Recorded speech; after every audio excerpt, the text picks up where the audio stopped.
Hey guys, one way खबर में आपका स्वागत है। सो गाइस, बात करते हैं एमएस धोनी की। धोनी ने ब्रांड डील में अमिताभ बच्चन को भी पीछे छोड़ दिया है। रिपोर्ट के मुताबिक धोनी ने 2024 में 42 ब्रांड डील साइन की है, जो अमिताभ के टोटल से 1 ज्यादा है और शाहरुख खान से 8 ज्यादा है। बात करते हैं मुंबई इंडियंस ओनर नीता अंबानी की। उन्होंने हार्दिक पांड्या की स्ट्रगल स्टोरी शेयर की, कैसे एमआई के टीम ने इनके रो टैलेंट को ढूंढ के निकाला। एक कन्वर्सेशन के बीच उन्होंने बताया कि 3 साल तक उन्होंने पैसा ना होने की वजह से सिर्फ एक मैगी पर गुजारा किया, बट मैंने उनके अंदर क्रिकेट का पैशन देखा और फिर मैंने हार्दिक पांड्या को $10,000 में मुंबई इंडियंस के लिए बाय किया। And today he is the proud captain of Mumbai Indians. Scouts got 2 young, lanky, thin boys to the camp. I was talking to them and they said that for 3 years they've eaten nothing but Maggi noodles because they've had no money. But in them I saw the spirit, the passion that they want and the hunger that they wanted to make it big. Those 2 brothers were Hardik and Krunal Pandya.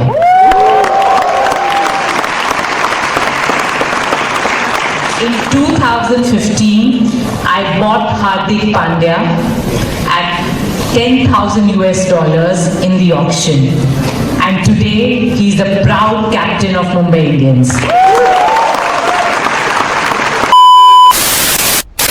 So guys, बात करते हैं Ranveer Allahbadia the Latent controversy की। Report के मुताबिक supreme court ने Tuesday के दिन YouTuber podcaster Ranveer समेरायना अपूर्वा को रिस्ट्रिक्ट कर दिया हायरिंग शो, और सुप्रीम कोर्ट ने रणवीर को अपना पासपोर्ट थाने पुलिस स्टेशन में जमा करने को कहा। उनको कहा गया बिना कोर्ट के नोटिस के वो इंडिया लीव करके नहीं जा सकते हैं। सो गाइस, बात करते हैं पुनीत सुपरस्टार की। पुनीत और एजाज की कंट्रोवर्सी के बाद अब पुनीत का नेक्स्ट टारगेट हिंदुस्तानी भाव है। जैसे कि रिसेंट वीडियो में बताया था कि भाव और एकता कपूर की कंट्रोवर्सी हुई थी वेब सीरीज को लेकर, जिसमें भाव ने कहा एकता को माफी मांग। अब ये चीज पुनीत ने वीडियो में डाली और कहा, हिंदुस्तानी भाव ने कहा कि मैंने एकता कपूर का साम्राज्य हिला दिया। गलत बेटा, हिंदुस्तानी भाव एकता कपूर का साम्राज्य हिलाने से पहले, टच करने से पहले तुझे इस चट्टान से निपटना होगा, उसके बाद ही तू एकता कपूर तक पहुंच सकता है। क्योंकि जब तक पुनीत सुपरस्टार एकता कपूर के पीछे खड़ा है, उसका कोई बाल भी बांका नहीं कर सकता। आई लव यू एकता।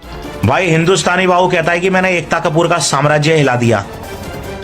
गलत बेटा, हिंदुस्तानी भाऊ एकता कपूर का साम्राज्य हिलाने से पहले, उसको टच करने से पहले ना, तुझे इस चट्टान से निपटना होगा, उसके बाद ही तू एकता कपूर तक पहुंच सकता है। क्योंकि जब तक पुनीत सुपरस्टार एकता कपूर के पीछे खड़ा है ना, उसका कोई बाल भी बांका नहीं कर सकता।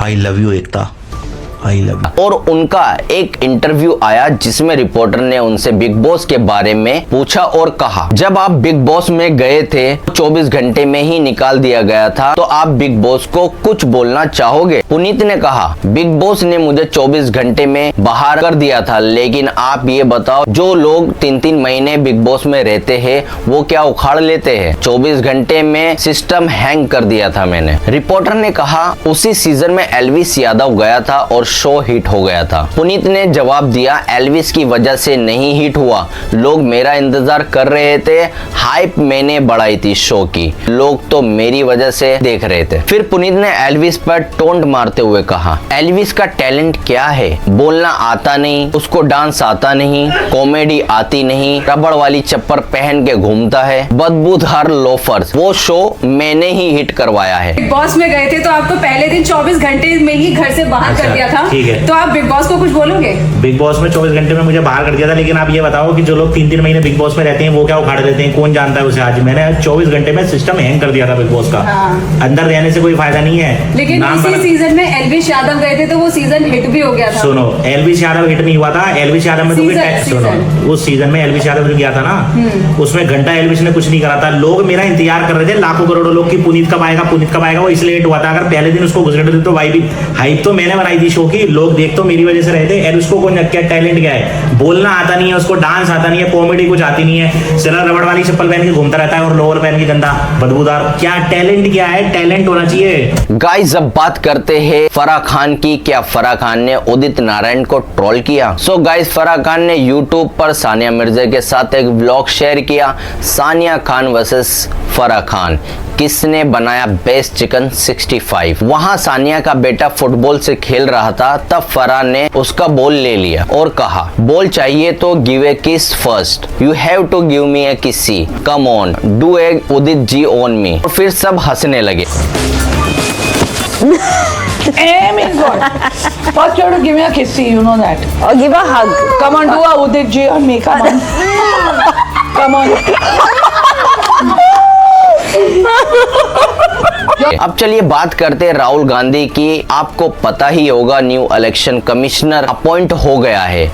इस पर राहुल ने ट्वीट किया, कमेटी की मीटिंग के दौरान जिसमें नए इलेक्शन कमिश्नर का चुनाव हो रहा था, मैंने पीएम और एचएम को एक विरोध पत्र दिया। उसमें लिखा था, एक आजाद और ईमानदार इलेक्शन कमिश्नर तभी पॉसिबल है जब इलेक्शन कमिश्नर और चीफ इलेक्शन कमिश्नर का चुनाव बिना सरकारी दखल के हो। लेकिन मोदी सरकार ने सुप्रीम कोर्ट के फैसले को नजरअंदाज कर दिया है और चीफ जस्टिस ऑफ इंडिया को कमेटी से हटा दिया। इस वजह से करोड़ों लोगों का चुनाव प्रोसेस पर भरोसा और कम हो गया है। चलिए अब बात करते हैं वाईएसआरसीपी चीफ और former CM YS Jagan Mohan Reddy की, जो विजयवाड़ा सब जेल में वल्लभनी वंशी से मिले। वाईएस जगन अपने विजयवाड़ा टूर के दौरान ट्यूसडे को वंशी से मिलने गए। जब उनका पसंदीदा नेता शहर आया तो लोग काफी एक्साइटेड हो गए, लेकिन सबसे ज्यादा ध्यान एक छोटी लड़की ने खींच लिया, जो सिर्फ एक वजह से आई थी, वाईएस जगन से मिलने। उसने जिद पकड़ ली कि वो जगन से मिलकर ही जाएगी और आखिरकार मिल भी ली। जब वाईएसआरसीपी के लोगों ने जगन को ये बात बताई तो उन्होंने तुरंत हाँ कर दिया। जैसे ही लड़की को उसके फेवरेट लीडर के पास ले जाया गया, वो इतनी खुश हो गई कि उसकी आंखों से आंसू गिर गए।